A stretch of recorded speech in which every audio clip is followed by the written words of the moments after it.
This week's episode, part number 2 of our interview with property specialist Terry Thomas. Terry will go over what you need to know and how to best handle evictions. Like and follow us now to be sure that you do not miss any of this 3-part interview.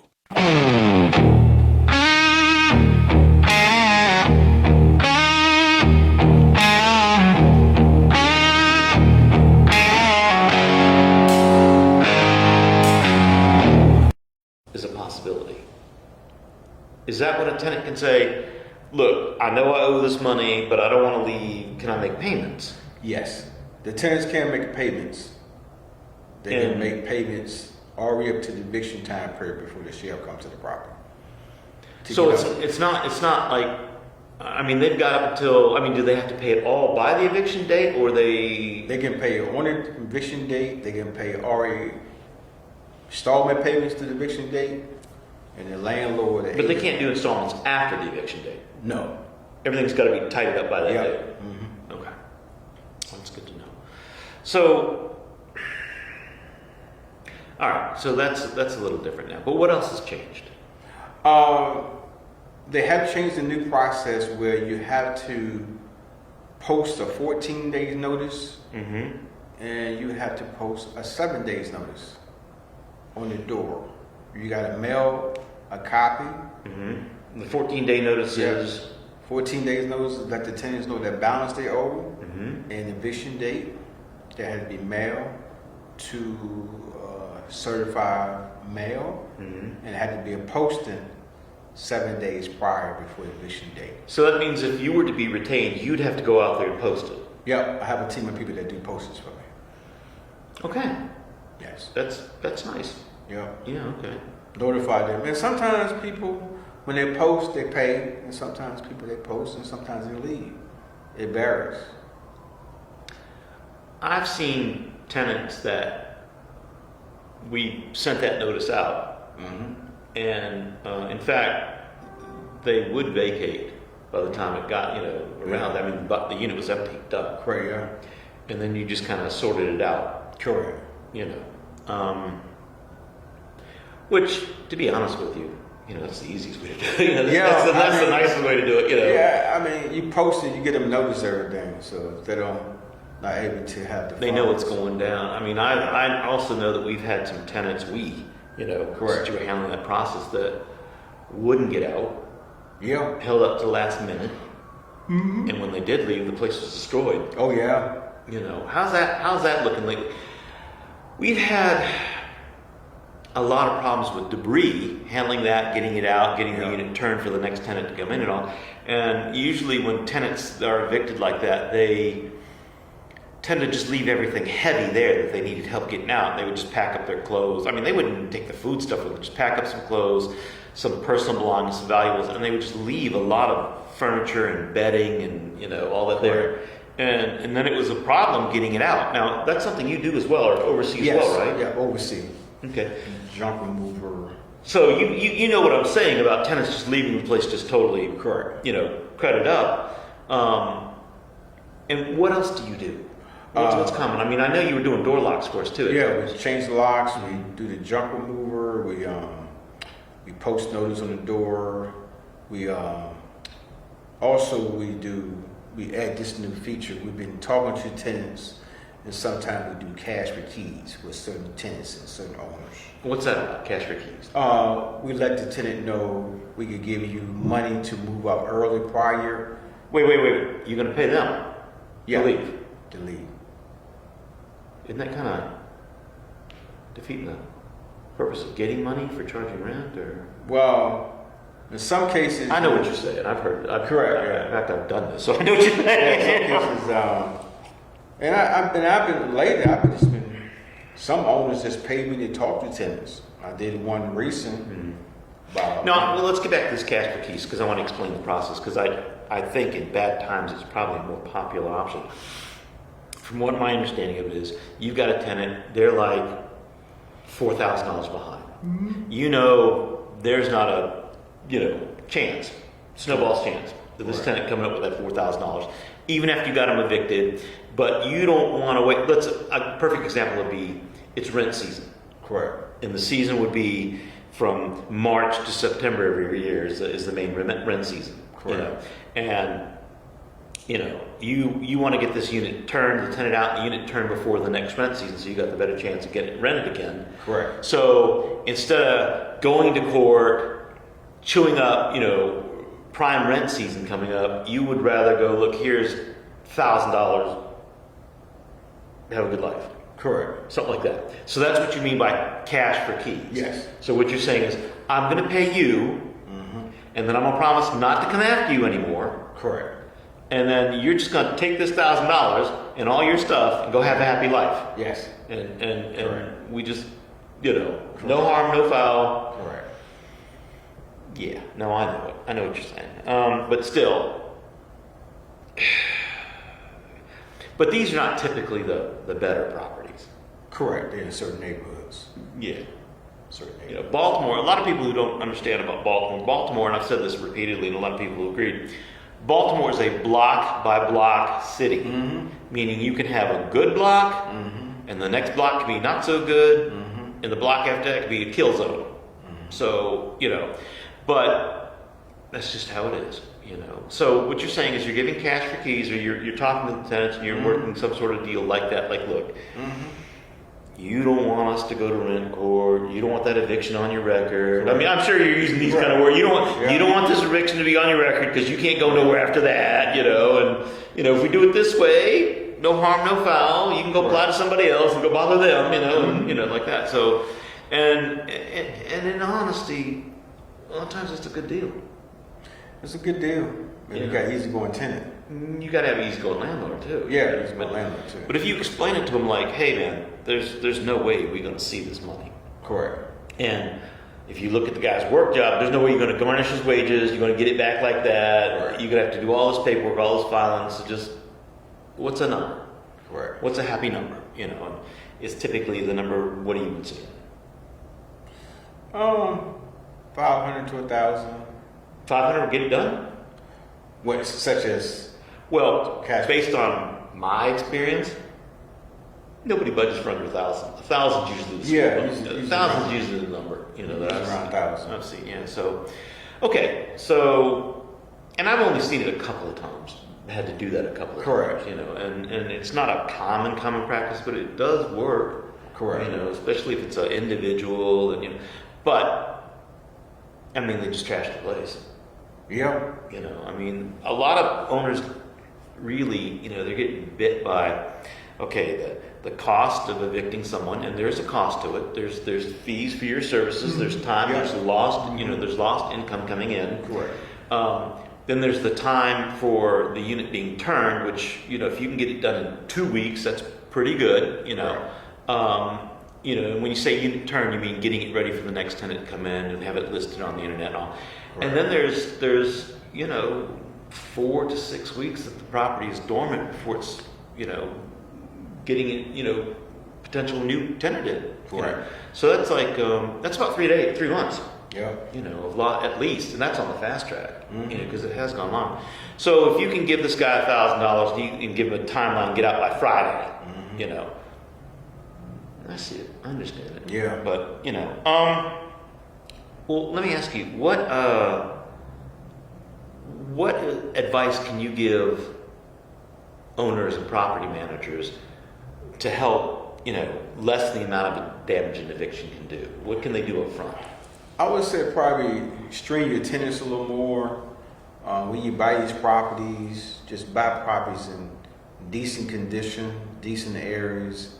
Try and look for multi-dwellings, single-family house. Try and look for a top level and a bottom level.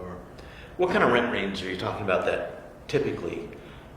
And what I've seen in my experience,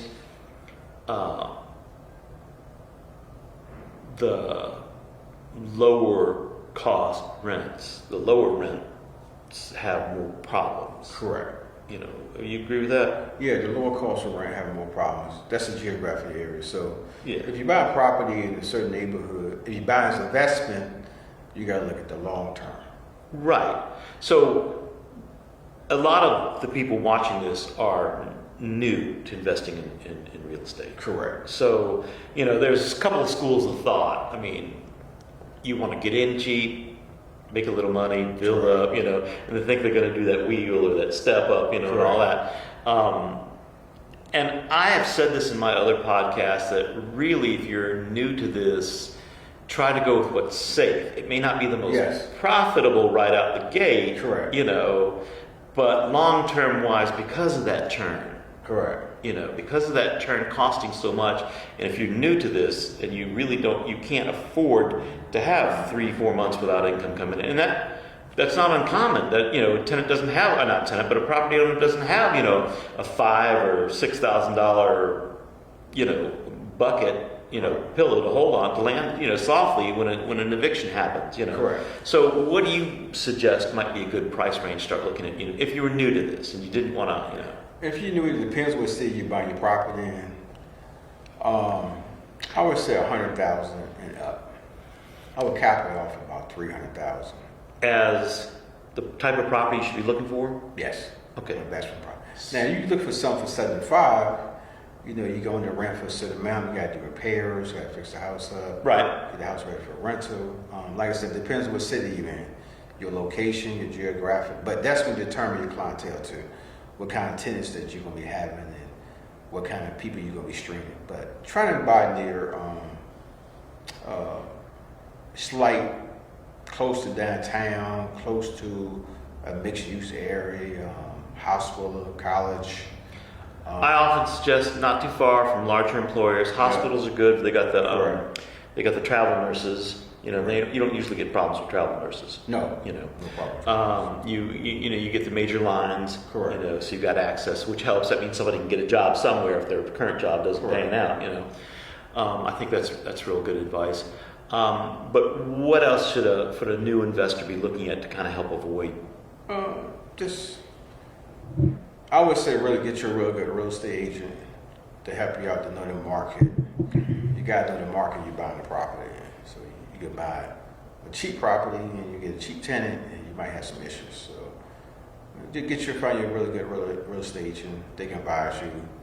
The thing with lower rent properties is you can find tenants quick. Yes. You can, and depending how... the benefit of low rent properties, your mortgage is low or you're doing a cash deal. All right. So if your mortgage is low, you can rent, maybe make $300-400 off it. And you might, the value will go up, appreciation will go up in 3 to 5 years. You got to allow your time for growth, Mm-hmm. You got to do repairs, you got to do inspections. But you also run the risk of if you hit 1 or 2 bad cycles early on. Yeah, you can run a risk, but you might can maintain the mortgage with a low property as compared to paying something for $400,000. Mortgage is $3,500, then you got to rent it for $4,000. I see a lot of that too. I've seen a couple recently where the rent is. What I've seen is even the higher up properties, say the rent is $22,000 to $3,000. Correct. Even those are starting to experience some increase in evictions. Yep, I've seen that. I've seen that in the last year or so. Yeah. And it surprised me because typically these properties that were, $350,000, even up to $500,000, the tenants that moved in usually didn't give you a whole lot of problem. They had the good jobs, they had the good credit history. They worked hard to maintain that credit history, and then I've seen them, run into a few hiccups, which surprises me. But the problem there is 90 days and you're looking at 10 grand. Yeah. Just blink and you're looking at 10 grand and the owner doesn't have that kind of margin. Correct. So they're screaming at the property manager and the property manager, defers it to you and I got to solve the problem. And then, and then they want to talk to you and then, they want to go to court with you and, I have seen that and it's just kind of a statement of the way things are going in the economy in the last couple of years. So it's not a crapshoot, but I did see more of the lower end properties having a higher churn, plus the destruction that they leave the property in. The stuff that just don't make no sense to me. Yeah, you just leave it and jump. I had a tenant that was evicted, and they hit rats in the heating system, in the dryer vents. I mean, just No, whatever. I mean, they meant to do Correct. damage. Mm. You know, I mean, it was you're like, what is that smell? You know, and they knew they were being evicted, and they just got mad. Yeah. You know, or sometimes the walls.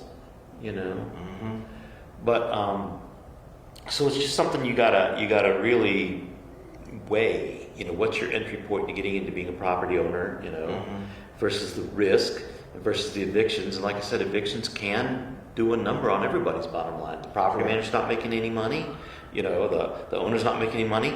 The only one that makes money is you. But yeah, unfortunately, I'm the guy trying to get the ball. But it's a well-deserved service, as I said. I didn't want to do it. Correct. You know, I please, you know, Correct. make my life easier. You know, Yeah. but it is something that you know you have to think about when you want to get into real estate investing in terms of what's the market, and you do need to understand where you're buying your property, because as I said, in some cities it is a block by block thing. Yep. And you know, just doesn't work out that way. Don't work out that way. You know, which is a shame. I mean, everybody goes into it. You know, all the property owners, I should say, or investors, real estate investors, go into it with the intentions that you know. But a lot of that is that what I like to call you know, management by spreadsheet. Oh yeah. You know, where you go in and you buy the property for this, you have it repaired, and ARVs out to that, and you should be able to get this rent roll every month in theory, you know, and you're not taking into consideration the tenant churn, how long it takes to get a new tenant in, the tenant damages, you know, and the tenants can get creative in their damages, as I've said, you know, hiding rats, punching holes in everything. And let me see if you have the same recollection as I did, that after COVID, the damages that were being done to the apartments was just crazy. Oh yeah. That was the point to me. It was like, before, as a property manager, when a tenant left, no matter what, whether it was an eviction or it was you know, there was just time to leave, you know, there might have been a little bit of touch-up paint on the walls, maybe a hole in the door, or, you know, maybe a hole from a door slamming in or something like that, you know, minor stuff. Maybe after you could get used to, you could get 3 to 5 years out of carpet. Oh yeah. You know, before. Now everybody's going to LVP because the first thing they destroy is that carpet. The carpet, yeah. You know, and after COVID, when they were letting the kids run wild, just tearing up whatever they wanted to, and you know, it was ridiculous. Yeah. So something to think about. But let me ask you before I get too far, what advice can you give besides you know, working with your realtor and you're really learning the neighborhood and all that, like contractually on the lease, can you put in there? I know you mentioned the clause about electronic communications and the various ways that you know they got to accept it. What else can you put in there? In your lease, you can put every quarter property inspection. Every quarter property inspection. Yes. Okay. You can put a special assessment in your property once a year if the property. What does that mean? Like special assessment, which means if the tenant is very not clean, you can hire a cleaning company to just clean the common areas to maintain your property. So, if you have an unclean tenant, you can basically force them to maintain the quality of the property by having it cleaned up professionally, and then they have to pay for it. Yeah. And that's contractually in their lease. Correct. So you maintain. And that's your call. Yep. Okay. What else? Just be able to watch your repairs. In your lease, some repairs are responsible for tenants. You can set for example, a tenant, they clogged the toilet up 3 times. The 4th time, the tenant will have to pay. Yeah, because a lot of people don't know that plumbers are outrageous now in some ways, you know, for some services. Common services, you think about unplugging a toilet costs you $200. I've seen that. Yeah. You know, and I don't think there's a plumber around that won't tell you some story about somebody flushing 100 wipes. Yeah. You know, I've seen that story many times where, you know, the tenant just, you know, whether there was a small child involved or just whatever, you know, their thing, but they would flush 100 wipes. Correct. Before the line stopped up. Correct. You know. So that is a big question, and I know that's not, well, I mean, you have experience in this, but and maybe we can just expound that way, that what can you put in the what clauses can you put in the lease that, okay, the fourth time the tenant has to pay for the plumbing. Correct. I know a lot of tenants seem to think that because I rent, everything's included. Correct. All my maintenance is included. Correct. And that's getting harder to enforce, but you should. But it's like I've seen things where microwave door handles snapped off, the sprayer hoses. I don't know what you're doing to snap off a sprayer hose, but garbage disposals I kind of understand. I mean, a lot of people think that those things should chew up everything, but they don't. But besides that, I mean, you want to define that, but by certain things like, I mean, can you say something like, we'll pay for the first garbage disposal repair, but Correct, yes. Is that how you would phrase it? Yes, we'll pay for the first garbage disposal repairs. Then all that is the tenant responsibility. Like if you're having repetitive service calls of the same problem, Yeah. something like that. Yeah. Okay, what other things can you put into a lease? Thanks for watching, and be sure to come back for part number 3 on Beyond the Drywall.